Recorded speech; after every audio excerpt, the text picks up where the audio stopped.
Here is a video that shows you how to do corrections for my course. This will work for you if you're in 8th grade English or in English 3. The process is the exact same. So the first thing that we want to do is figure out what corrections need to be made. And just so you guys know, corrections can be made for full credit. So even if you make a 21 on a quiz or a test, all you have to do is make corrections following the right format, and depending on your answers and if you're able to justify why the correct answers are correct, that will earn you full credit. But we'll get to that here in a second. Right now, I want you to just pay attention to the left side of your screen, which is the Connexus homepage. Now, because I'm a teacher, my homepage looks a little bit different than yours will, but that doesn't matter. The only thing that we're going to be focusing on are those icons in the top right-hand corner. More specifically, the gradebook icon, because that's the first step in making corrections, is deciding what you need to correct. So you are going to click on the gradebook icon, and then you are going to have a screen that pops up that is very similar to this one. And like I said, my view is a little bit different because I am the teacher of these courses and not a student in them. So you can see that there's a bunch, but right now we're going to be using an example from Gifted and Talented Language Arts A. So I would click on that course. Now for you, whenever you go to your gradebook, you're going to see math, science, history, English, your electives, all of those courses. You just need to click on the English course that you're enrolled in for that time. So I'm going to click on Gifted and Talented Language Arts A, and that's going to pull me down, or it's going to pull up my gradebook for the entire semester, okay? Or at least what I have right here, whenever it hasn't been loaded or unloaded from the system. So I cannot correct quick checks, so I'm not even going to worry about those. What I can do is correct this quiz that I made a 54 on for full credit. So even though it says 54 in the system right now, I know that I can make a 100 on it by doing corrections. So the next thing I'm going to do is click on the points earned for this quiz. Another window is going to pop up, and I'm going to make this smaller just to make it a little bit easier to see side by side. Okay, so now I see the title of this is Third Read of the Telltale Heart, which is a short story that we read for GT Language Arts. And I'm going to look at these icons right here. The green check means I got it correct, blue check is partial credit, red X is incorrect, dotted box means requires review, and then a blank box means it requires grading. So just doing a spot check, I see that I got number 1 wrong, I got number 4 wrong. Oh, and whoops, I didn't answer number 4. So I got 0 points out of 4 that were possible. So I know that I have 3 questions that I can correct in order to bring up my grade on this assessment. So now I need to go find the corrections form. And y'all, the corrections form is just a Google Doc. It's super simple. You can find it a few different ways. The first one is by looking at the signature on your webmails from me. There'll be a little thing that says corrections document. You can click on that and it's just going to open up for you. But you can also find it on my website. So on the right side of your screen, I'll show you the places where you can find it. The first place where it says helpful links, that corrections document link right there will take you right to it. And if you go to the corrections and tutorials tab and click on that, it'll pull it up for you there as well. So this is just going to show me what the corrections form looks like, but I actually have to click on it and make it my own, okay? So I'm actually going to use the link on the left. Okay. So right now, I'm not able to type in it or do anything because this is a view-only document. I need to sign in to my Google Docs. That way it'll be saved to my drive. And then now I should be able to make a copy of this document. Okay, so I'm going to have to go to File and then Make a Copy before I can actually type in it. And that's super important for you guys. You've got to make a copy of it before you can type. okay? So now I'm going to just fill out this basic information. Name of student, Miss Kelsey Matthews, that's me. Grade and subject is going to be 8th ELA GT. And then the title of the quiz that I want to take is the third read Telltale Heart. And I know the title of it because it's at the very, very top of the assessment over here that I want to correct. Super easy. All right, so now let's just take a look at the form and what I want you guys to do. Pretty simple. You are only going to put questions that you got wrong here. Don't worry about the ones that you got right. Those aren't the ones that need correcting. So I know that I got number 1 wrong. I know that I got number 4 wrong. And I know that I got number 10 wrong because I just didn't answer it. Okay, so now that I know which ones I'm going to correct, I'm just going to get rid of these other boxes right here because they're in my way. So I'm going to highlight those, delete the 5. Okay, so now I can just focus on those 3 that I need to work on. So now I'm going to go back to the quiz. Number 1.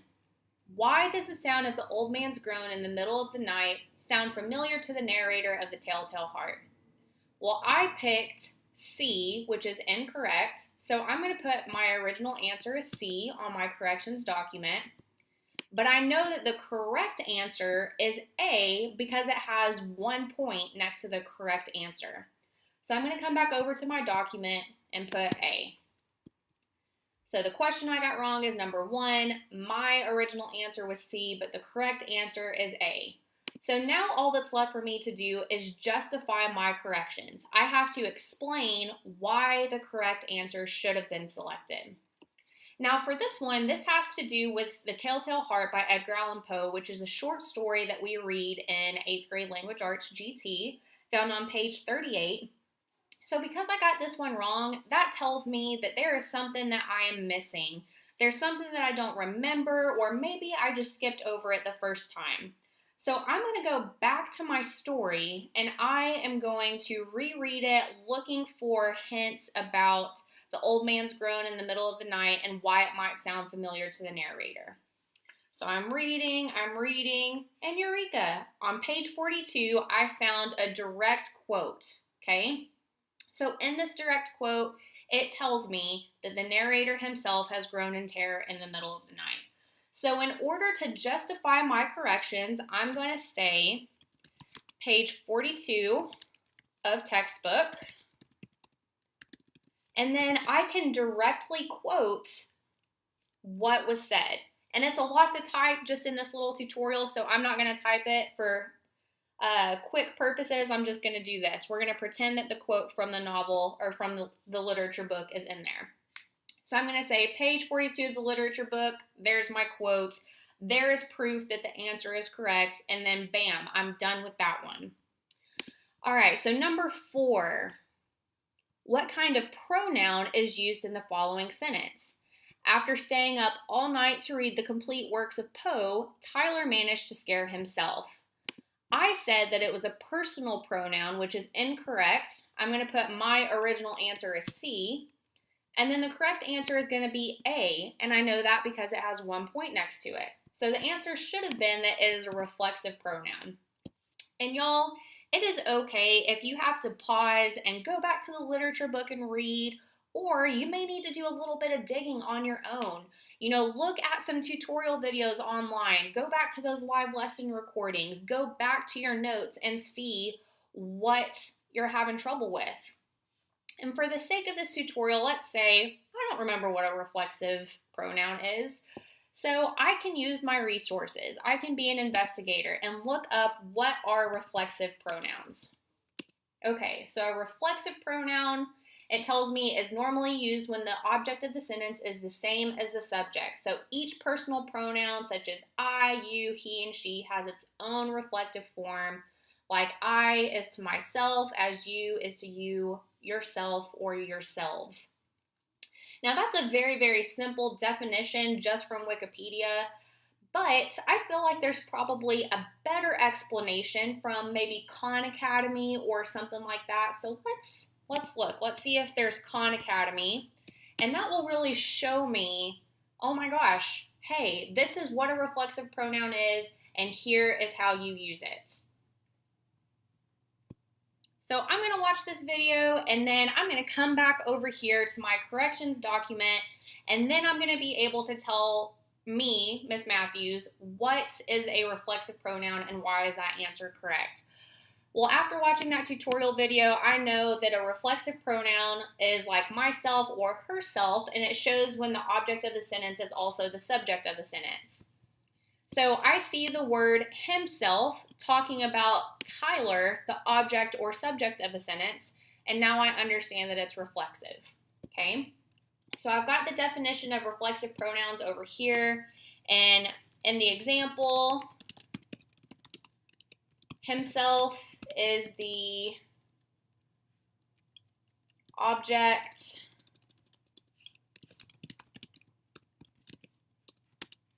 and Tyler is the subject. There we go. Okay. So that would prove that I know what a reflexive pronoun is, and then I'm good to move on to the next one. So for number 10, my original answer was not there. It was not answered, so I'm going to put NA. The correct answer is going to be a short answer question. It can't be fit just in this little box right here. I'm going to have to fit my entire short answer question right here. So the original question that it asked me was about my independent reading, which is something that my GT kids do, you know, picking their own independent reading novel. And it asks, has your independent reading selection grabbed your attention? Tell the title and the author of your selection, and then 3 to 5 sentences that explain why it has or has not grabbed your attention. Support your response from using evidence from the text. Now, I didn't answer it, but I see right here that my teacher has given me some specific feedback to help me with corrections. So I know that my answer needs to be 3 to 5 sentences. It should be about my independent reading novel, and if it has grabbed my attention, I've got to give examples that can include text features, structures, elements, information that I found interesting or uninteresting. So now I know what I need to do. So let's make sure that we just follow the directions of the short answer question, making sure that we answer every single part of it. Okay, so has my independent reading novel grabbed my attention? Yes, my independent reading has grabbed my attention. I am currently reading Harry Potter and the Goblet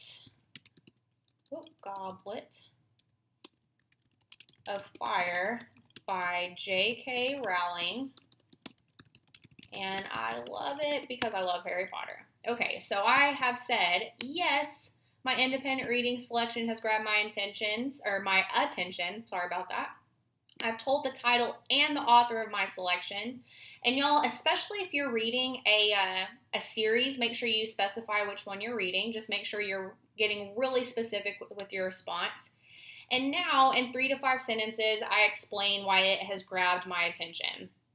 And again, for the sake of time, I'm not going to write all of that out, but I would give 3 to 5 sentences. So we'll say sentence 1, sentence 2, sentence 3. We're going to pretend that those are filled out. And I would say, I love this book because the characters are very interesting. The setting is very magical, and the story is just really, really engaging. I love reading Harry Potter because it's able to immerse me in this whole different world that is so interesting to me. So after that, your corrections are done. And all you need to do is turn them into me. So you've got a couple of options. If you do this on the Google Docs version, you can go to Share. And then you would just type in my email address, which is kelsey.matthews@gcisd.net.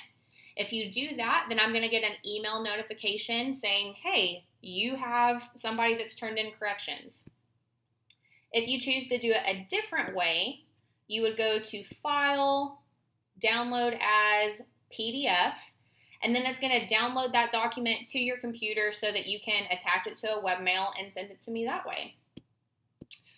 All right, you guys, I know that this seemed like a lot, but this is going to be a really helpful resource for you whenever you are making those corrections. If you get lost or if you need help, please contact me and let me know. I would be happy to hop into live lesson room and help you out with this first round of corrections. Y'all have a great day.